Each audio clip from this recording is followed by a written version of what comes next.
के वीडियो। हरा गुलाबी लाल सतरंगी चूड़ी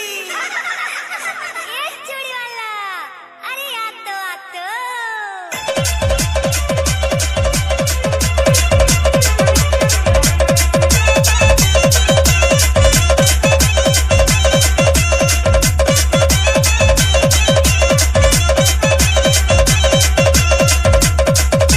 डीजे आर के साउंड भाकी बाहरा।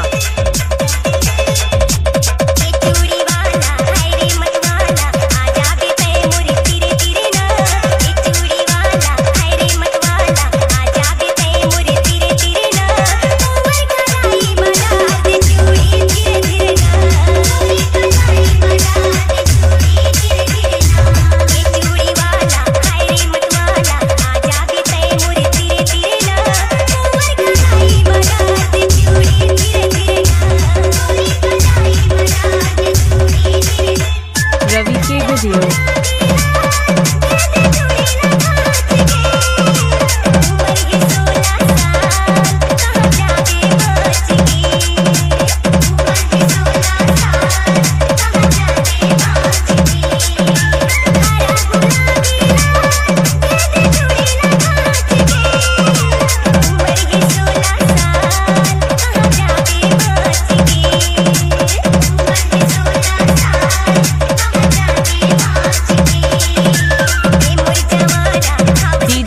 साउंड भाकी बाहरा आपका हार्दिक स्वागत करता है।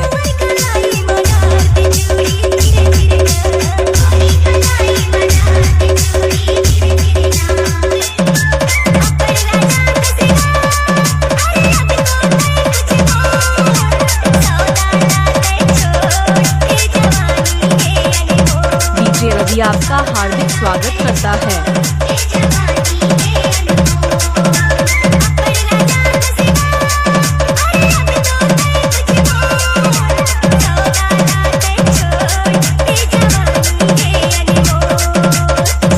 सब्सक्राइब करें हमारे YouTube चैनल को और सुने नए नए छत्तीसगढ़ी गाना।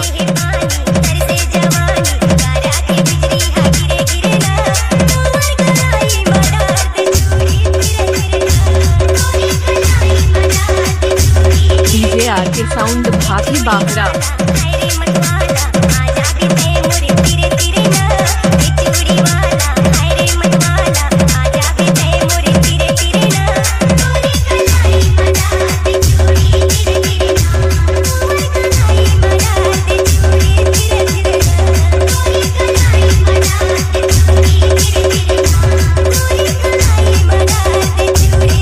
डीजे रवि आपका हार्दिक स्वागत करता है।